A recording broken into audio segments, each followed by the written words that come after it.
this is a study group plus one, and for those of you who aren't familiar with it, it's like 3 people get together, 2 to 3 people, and then plus 1 trained peer tutor, and every week they'll meet to discuss the topics that they're going over in class. So as of now, we have 2 people who are 2 groups that are currently in SG plus ones, and 1 group that's trying to be in one, tutoring within our brotherhood, and catering to the unique learning styles, because if people just come here from, let's say, a community where they're not used to learning on computers, or they don't have much access to technology, and they come here and they're thrown into this new environment, we want to be able to cater to that personality, that learning style, and bring them on the right track.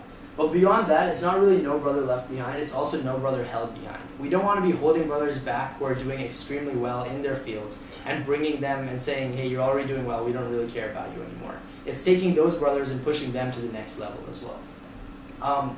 3 things that we've sort of been implementing in the past are a database of graduating brothers. This is more my job now that we actually have graduating brothers, to like work with the alumni chair and establish where our brothers are going and make a database of saying like, oh, you want to go to medical school at University of Rochester, here's a brother that did that.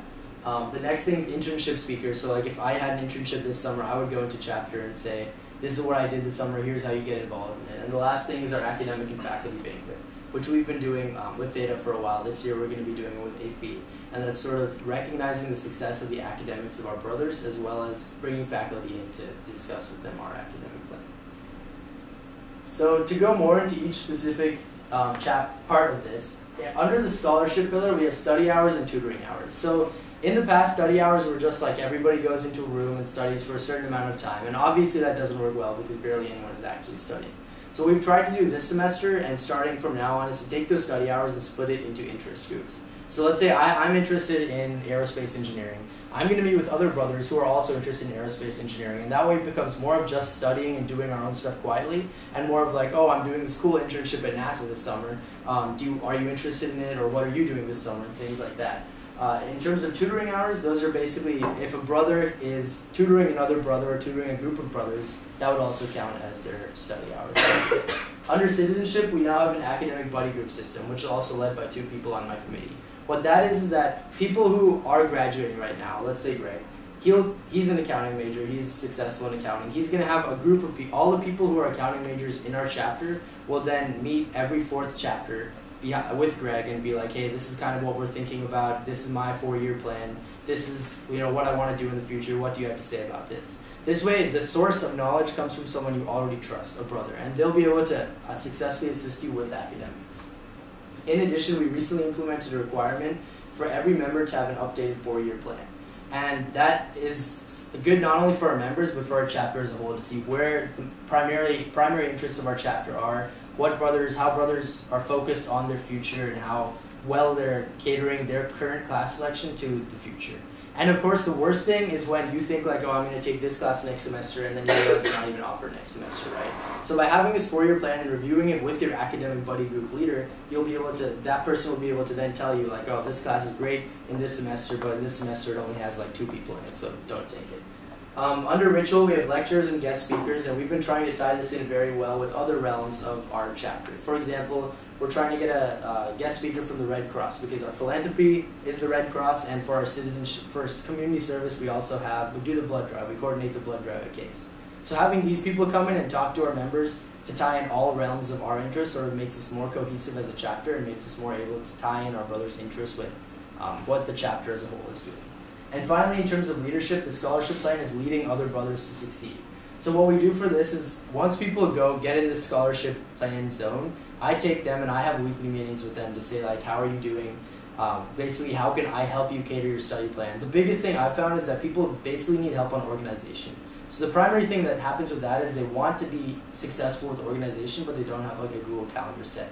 So I'll meet with them and say, here's how you set up this calendar, here's how you get successful with how you're doing it. And like Greg said, the biggest thing is catering this to individual brothers, rather than saying like, okay, here's the calendar that our chapter has made, just follow this. And beyond that, they're required to go like to an SI or like be tutored by brothers, or basically anything that works for them. Okay, so forward goals, where are we going from here? So it's really interesting for me to kind of hear how Raghav talks about our current academic plan, because it's very different than the plan of just 2 years ago. And I think that's really exciting, because one of the benefits we have in Delta Sigma Phi being a new fraternity is that all of our members are looking and always ready to push on to the next level. There's nothing we've been doing for 60, 70 years that everyone sits there in the room and says, hey, this is what we've always done. It's about changing it and updating it, and I think Rago, what he has done with our academic plan is a great example of that. So, like he's emphasized, it's about being versatile. It's about doing what's right for that individual brother, because no one blanket academic plan is going to fit for every different brother. There's different learning styles, there's different majors, there's different interests, and I think it's important that we emphasize that and intertwine that into everything that we do, not just our academic plan.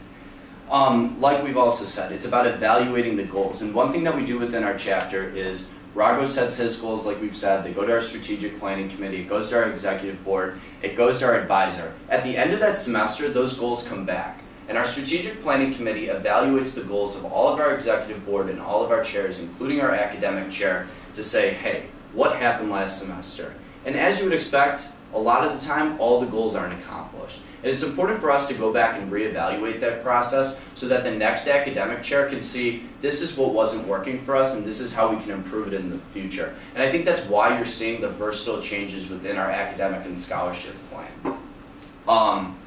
Like we've mentioned before, constantly pushing to the next limit. It's important to look around and see what other chapters and other groups are doing across campus, what the resources are as they change, but also looking beyond the campus community. What are other Delta Sigma Phi chapters doing? What are other Greek chapters in general are doing? And it's important for us to change what we're doing to meet the needs of the greater community. So just in conclusion, I think a good way to emphasize our academic plan and what our brotherhood has done is to kind of end on a story. So this semester, as part of recruitment, we had a potential new member that was very interested in Delta Sig. We thought he'd be a fantastic fit for our chapter. He's a current freshman, and unfortunately his GPA just didn't seem to be at the level where adding another activity was going to be a good idea for him. So what our VP of recruitment did was he linked in the resources of our chapter and of our academic committee to help this potential new member get to that level where he would be ready to join Greek Life, because unfortunately his GPA just wasn't at a level for it to be the right thing for him now. So he continues to be a potential new member, and he continues to have a plan with our academic committee to join our chapter at the middle of the semester once he's shown that he can bring himself up to that level of scholarship. So we are not sending him out there and saying, hey, go spend the rest of your time in the library and figure this out. He's still linking in with the resource of our chapter. He's not a member of our chapter, he's not a new member of our chapter, but he's very important to the development of our chapter because we do know he will become a brother of our chapter. And I think that's important. It's not about just helping our current members, it's not about just helping our new members, it's really about helping the whole community. So in that case, he's probably going to become a member of our chapter because he has shown a sustained interest to renew his academic vows per se, but it's really about how can we help the other chapters and how can we learn from other chapters.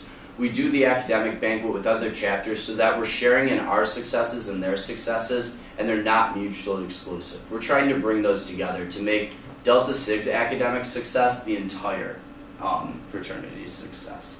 And like we've said, academic success is chapter success. It's about the flexibility and it's about every member mattering, because it's not about saying this member has a 4.0, this member has a job, whatever it may be, let's forget about them and allocate our resources elsewhere. As you can see, our academic committee is the most robust committee in our chapter. I think that makes sense given the level of aptitude that our brothers had towards academics, and I think it'll continue to be. And I think that's what's very exciting about Delta Sig.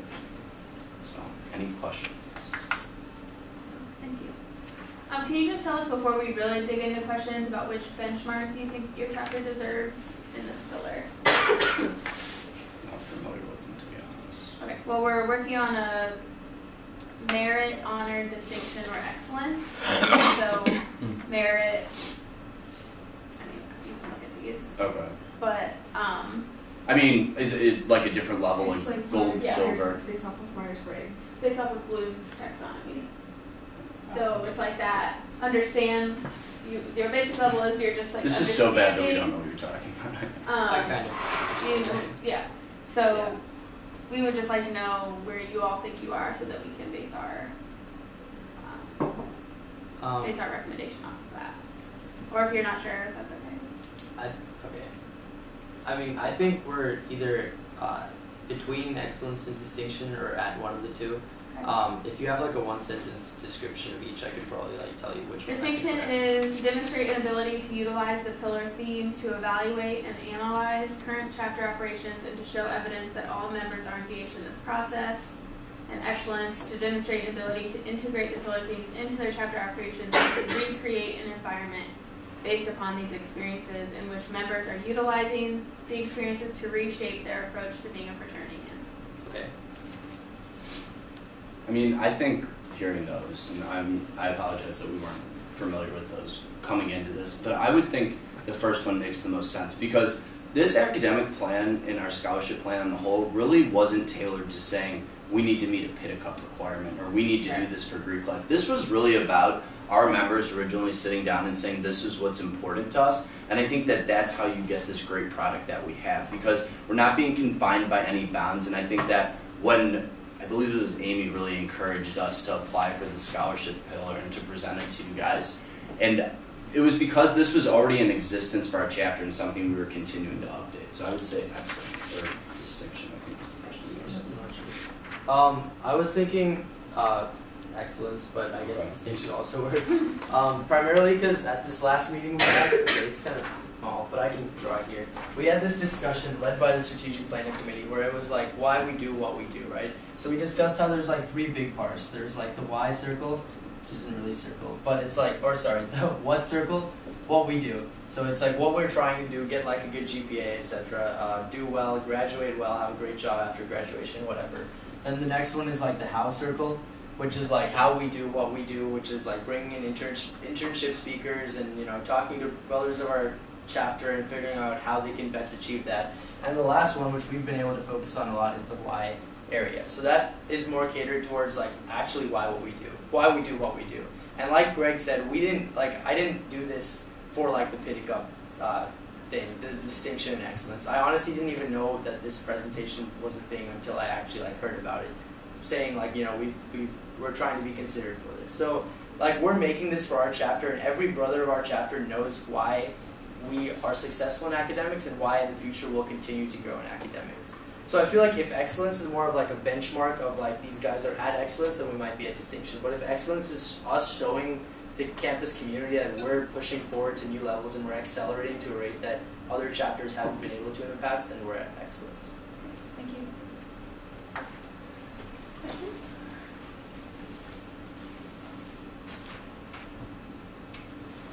So you did mention that your strategic planning committee, which if I heard you correctly, is a committee with representatives of each class that do not currently hold executive board positions. Right. Yeah. Okay. And that part of their responsibility is to formulate goals based on chapter input, based on what the perceived needs of the membership is. Okay. And then part of their position also is to evaluate those goals. Right. Okay. So that's what I'm interested in knowing a little bit more about. How are they evaluating these goals? Are they looking at the goals and saying this goal was met or not met? I mean, is that pretty much what they're looking at? You know.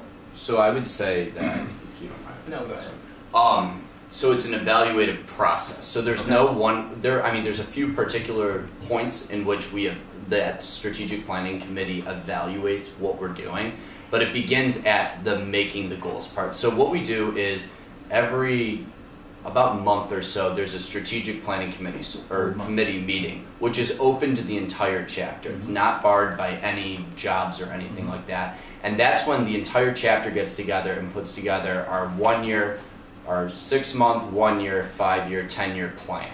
So and these plans are goals. What essentially do we want to see at those particular points in time? So the strategic planning committee has the responsibility of owning that plan. It's been made by the whole chapter, and their job from there is to implement some SMART goals that can be linked to those. Okay. So how we do that is we try to put ownership on individual members to make it happen. So as academic chair, Rago is being linked to specific strategic plans within our strategic plan. So that could be at the 10-year level, 5-year level, whatever it may be. So he submits goals to the strategic planning committee, and they come back to him and say, these are essentially your responsible benchmarks. So if there was raise our GPA by 0.1 in the next semester, that would fall under him. And what they would look for at that point in time would be strategic things that he's going to do to get him to that point. Okay. So that's where they're evaluating on that end. On the flip side, at the end of the semester, say we didn't increase our GPA by 0.1 or whatever it may be. The strategic planning committee sits down and they evaluate that. How did this happen? And essentially form a report that goes to that next person that fills that position so that they can better implement new ideas. So it doesn't say that they have to do anything particular as far as their goals are, but make sure that we don't make the same mistakes we've made in the past. And I think that's why you've seen the changes to the strategic plan that we have. I don't know why that happened. It happens when you. The other thing is that Greg sort of, I think he hit it on the spot, but another big thing is that the strategic planning committee works like a two-way street at every set of the process, whether it's evaluating or setting the goals. So at the start of the semester when we set the goals, people who are very familiar with successful goal setting, which I wasn't before this meeting, know how to set the goals, right? So they're going to tell me, like, this is how you set a goal. It has to be quantifiable, actionable. You have to know exactly what you're going to do to meet that goal. So them helping me with that goal setting process really helps me set goals that are catered towards our fraternity. And then after that, when I go back and discuss with them, they explain to me the process of evaluation, help me with evaluating them. So if I go to them and say, okay, I think we hit our 0.1 requirement, I think we're good, then they're going to say, like, that's not all you have to do to evaluate it. You also have to evaluate how we did that, why we did that, and different ways that we can improve upon that and set a goal for the next semester. So how many goals is your chapter likely to have a given semester? So each so we started our strategic plan, which probably has between 30 and 40 different particular items that cross across everything that we do. Under each of those strategic plans, you're going to have between 1 and 3 individual goals that are going to link to our particular chair. So Rago has a goal of saying every brother is tutored by someone over the course of the semester, which will link back to something. So I don't think we can give you a specific number of goals because those goals are falling under this larger strategic plan that we have. And obviously you're going to cross over where something he's going to do is going to apply in multiple situations. But it's really, I mean, when we say strategic, very strategic. And it's a process. Right now we're still in the process of updating our strategic plan. We worked on it a year ago, so now we really are working hard to look back at the last year and say, this is what we were able to do, this is what we weren't able to do. For us, chartering was a big one that we achieved, and that was a large benchmark, but now it's about moving forward and making sure that we continue to add more strategic items that will be linked to goals that are actionable. And I'm very passionate about the actionable part of it, because if you just make a goal and there's no benchmark saying this should be accomplished in a year, how are you going to know if you achieved it? And especially in academics, that's important, because I think that if our GPA just happens to increase because for whatever reason, you have to have a benchmark to say we achieved this and this is how we did it.